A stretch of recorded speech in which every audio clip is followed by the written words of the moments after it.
bien, on se retrouve aujourd'hui pour une petite vidéo de présentation pour mon nouveau modèle, le pull Polygonia. Donc Polygonia, vous l'avez déjà vu puisque je vous l'ai déjà montré dans mes précédents épisodes de podcast.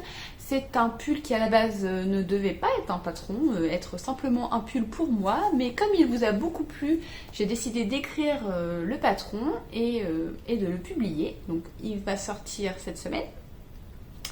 Logiquement, vous devez voir la vidéo, il doit être en ligne. C'est un patron qui est en ligne sur Ravelry et sur mon site maloraidesigns.com. Il est à prix ultra réduit, c'est-à-dire que je vous fais 50% sur le patron pour vous remercier de me soutenir et voilà, pour vous remercier tout simplement. Donc jusqu'à la fin du mois, vous avez 50% sur le patron. Et pour les personnes qui sont abonnées aux coulisses de mon site, donc c'est ce qui remplace ma page Patreon, le patron est offert jusqu'à la fin du mois. Donc si vous souscrivez à un abonnement, vous avez votre patron du mois classique, plus le patron du pull Polygonia.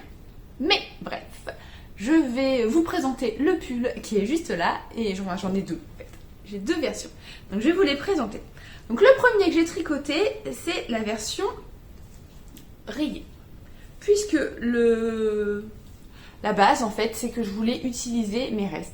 On a tous et toutes, je pense, des restes d'écheveaux, de projets des projets qui nous plaisent, dont on aime la laine, mais il nous reste 50 grammes, 20 grammes, 30 grammes, enfin, que sais-je, de laine, et on n'a pas envie de les jeter, on n'a pas spécialement envie de faire des couvertures, donc on stocke tous ces restes d'écheveaux, et donc voilà, je me suis dit, bon, bah, pourquoi pas essayer d'associer les écheveaux qui pourraient aller ensemble, et de faire un pull à rayures.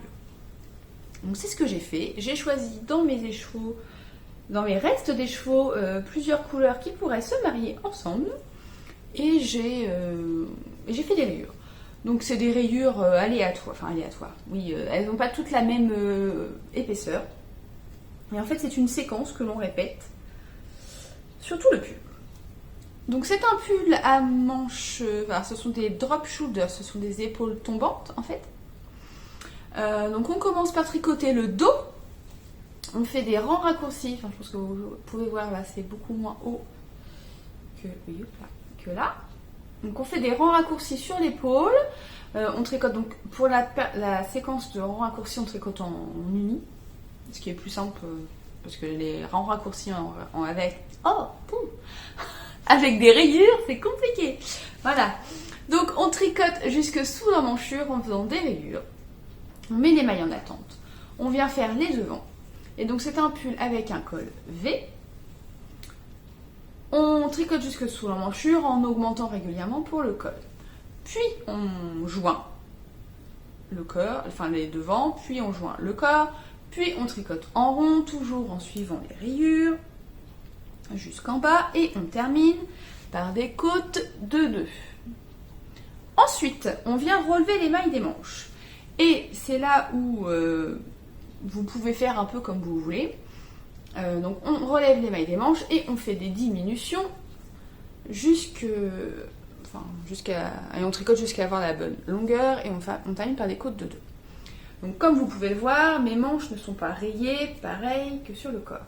Tout simplement parce que j'ai utilisé des restes et que y a des couleurs où je suis arrivée au bout de mes restes.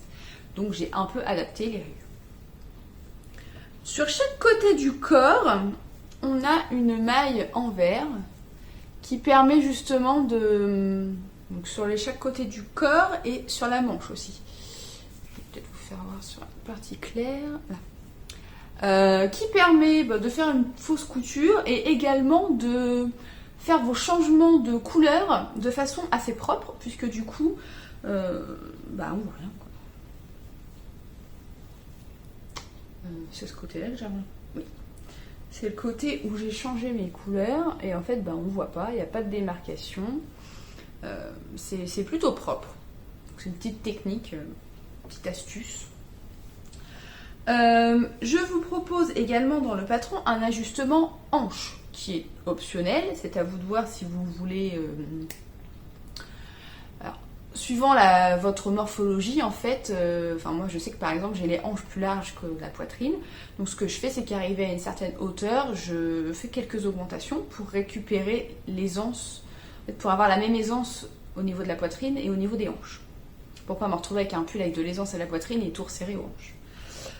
Donc je vous propose de faire la même chose, je pense que ça se voit un peu là, de faire la même chose dans le patron. Après c'est optionnel, si ça ne correspond pas à votre morphologie, vous continuez tout droit, ou si vous préférez cintrer le pull, dans ce cas-là il faut faire des diminutions et refaire des augmentations. C'est à vous de voir ce qui correspond mieux à votre morphologie. Mais si jamais vous avez des questions sur cette adaptation, vous n'hésitez pas, vous me contactez par mail. C'est maloraedesigns@gmail.com. Et on en discute et je vous aide. Donc voilà, donc et après oui, on fait le col, donc c'est un col V, je sais pas si vous voyez bien, voilà, on fait une petite diminution centrale pour faire un joli col V. Donc ça c'est la première version que j'ai tricotée. Donc pour cette version, j'ai utilisé plusieurs restes, donc la première qui était ma couleur principale, on va dire, donc j'ai plus l'étiquette, j'ai plus toutes les étiquettes vu que c'était des restes, donc j'ai recherché un peu, c'est un reste...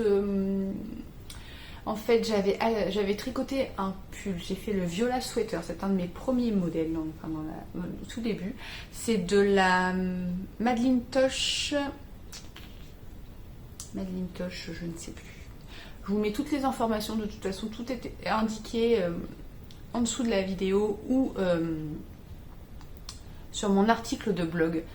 J'ai fait un article de blog dédié à ce modèle, vous avez toutes les informations, toutes les couleurs et tout est noté. Donc c'est un beige avec plein de couleurs. Enfin, je pense que ça se voit mieux une fois tricoté, mais voilà. C'est celui-ci et il y a plein de taches de couleurs. Hop, voilà, on voit du bleu et tout. Il est trop beau. Et du coup, je suis partie de cette couleur-ci. Et en fait, on peut voir dans les chevaux, je vais me rapprocher, qu'on a du orange, on a du bleu, par endroits on a du rouge rose, là on a carrément du rose, là on a des petits points roses, enfin, voilà. Je suis partie de cet écheveau qui était en fait très coloré et du coup me permettait d'associer différents restes que j'avais. Donc après celui-ci j'ai pris un bleu, donc ça c'est de la graine de laine de Foufou et Capucine. Alors je crois qu'elle ne fait plus de ces bases là maintenant et elle ne donne plus de nom à ses coloris. Donc c'est un bleu foncé, nuancé. Donc je vais vous monter sur les manches, c'est la plus grande, voilà. Un bleu avec des nuances plus claires. Ensuite j'ai un caramel, donc ça j'en ai plus du tout. C'est le coloris tabac, c'est à l'envers, de Célène.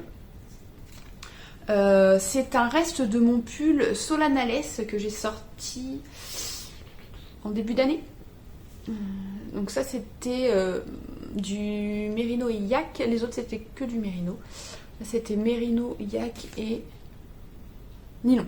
Merino Yak et nylon. Donc c'est le coloris tabac. Qu'est-ce que j'avais d'autre? J'ai utilisé la cascade héritage. Donc j'avais acheté ça pour des chaussettes. Je vous déconseille de faire des chaussettes avec, ça bouloche, c'est une catastrophe. Et donc voilà, je vous fais voir, mais c'est toujours à l'envers. C'est le coloris 5617. Donc c'est un rose un peu moins flash que ce que vous voyez. Un rose violet. Oui, bah là c'est pas mal en fait dans le pull. La couleur est plutôt pas mal. Donc ça apporte un peu de peps à ces couleurs. Et la dernière couleur que j'ai utilisée, c'est celle-ci. Donc ça c'est de la laine amourée. J'ai plus l'étiquette non plus. C'est de la laine amourée. Il me reste que ça de mon reste.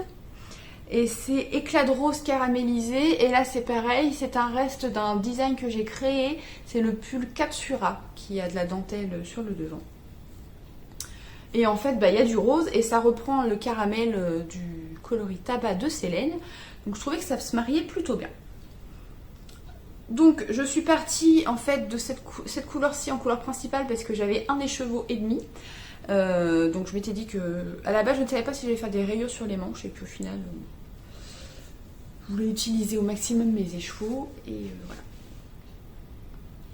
Donc je vous indique dans le patron comment faire la séquence de rayures. C'est une séquence indicative parce qu'après vous pouvez le faire comme vous le souhaitez. Vous pouvez utiliser plus de couleurs que ce que j'ai fait, utiliser moins de couleurs que ce que j'ai fait, changer la façon dont vous voulez les rayures. Pareil pour les manches, je vous indique la séquence que moi j'ai suivie, mais si vous avez suffisamment de laine, vous pouvez tout à fait refaire la même séquence que sur le corps. Après, c'est vraiment un modèle basique, vous l'adaptez comme vous le souhaitez, à partir du moment où ça vous convient. Vous pouvez aussi tout à fait le faire en uni, j'ai plusieurs testeuses qui l'ont fait en uni, et d'ailleurs ma seconde version est unie.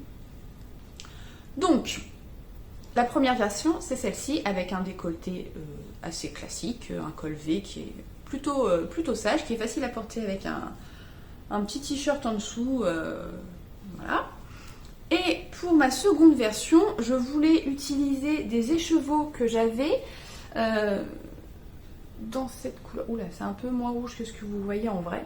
J'ai changé d'endroit parce qu'aujourd'hui il fait beau, il y a du soleil dans ma salle, donc c'est plus lumineux, c'est plus facile pour vous montrer. Donc là c'est de la vilaine chaussette. C'est 75% mérine. Non, laine, c'est pas mérine. Laine et 25% nylon, et c'est le coloris dans les draps de Vampirella. Donc j'avais tricoté déjà un projet avec ces écheveaux, mais j'étais pas satisfaite, je ne partais jamais le projet, mais j'aimais beaucoup la laine et beaucoup la couleur, donc je m'étais dit que c'était un peu dommage que ça dorme dans mon placard et que ce ne soit pas porté. J'ai donc décidé de détricoter mon projet et j'ai retricoté donc Polygonia dans une seconde version avec un décolleté profond cette fois. Oui, on va rien voir du coup parce qu'il est rouge. Ah bah si je me mets debout, si c'est mieux. Donc là, le décolleté, vous voyez qu'il est, il est beaucoup plus profond. Il arrive à peu près au milieu de la poitrine, au niveau du soutien-gorge. Et donc là, j'ai fait exactement la même chose, si ce n'est que je n'ai pas suivi la séquence de rayures. Et j'ai suivi les augmentations du décolleté profond. Donc la même construction, exactement la même chose, si ce n'est qu'on va tricoter un peu plus à plat. On me voit derrière, donc c'est marrant. On tricote un peu plus à plat, tout simplement, puisque le décolleté est plus profond. Ah, bon, bah voilà. La couleur est immonde, mais vous voyez. Le décolleté est plus profond, donc on tricote à plat jusqu'à ce qu'on joigne le décolleté, puis on tricote en rond. Donc au final, quand on tricote en rond, il n'y a plus tant que ça à tricoter, puisque mon col, oui, il reste à peu près ça, à tricoter en rond. Pareil, on finit par des côtes 2-2. Et les manches, tout pareil. Alors j'ai quand même fait la maille en vert. J'aurais pu ne pas la faire du coup, puisque c'était... Non, on voit rien. C'était en uni, donc c'était pas indispensable de faire la maille en vert. Mais j'avais envie. Et donc pareil, j'ai fait mon petit ajustement au niveau de la taille pour augmenter. Et du coup, j'ai à peu près 10 cm d'aisance. Donc je vous recommande 10 à 15 cm d'aisance pour ce modèle. Donc voilà la version unie avec un V profond. Donc, comme je vous le disais, ce patron, parce que du coup, vous avez un patron avec 2 versions de col, rayées ou non. Je vous donne les métrages de chaque couleur que moi j'ai utilisé si vous voulez suivre cette séquence de rayures. Mais je vous donne également le métrage total si jamais vous souhaitez le faire en uni. Voilà, que vous dire de plus ? À part que le patron est disponible donc sur mon site maloraidesigns.com ou sur Ravelry. Je vous mets tous les liens, donc soit en dessous, soit dans l'article de blog, ou alors sur Instagram, vous avez dans ma description, vous avez tous les liens vers les différentes boutiques. Vous avez 50% de réduction sur le patron avec le code, je ne sais plus, mais je vous l'écris là. Et donc ça, ce sera jusqu'au 31 décembre. À partir du 1er janvier, le patron repasse à tarif plat. Et pour les personnes abonnées aux coulisses de mon site, vous retrouvez le patron gratuitement jusqu'au 31 décembre également. Après, il sera payé. Voilà, donc j'espère qu'il vous plaira. N'hésitez pas à mettre un petit cœur sur Ravelry s'il vous plaît, ça fait remonter dans les patrons vus. Et puis j'ai hâte de voir toutes vos versions de Polygonia. Vous allez pouvoir déstacher vos restes des chevaux, c'est fantastique. Allez, à plus tard.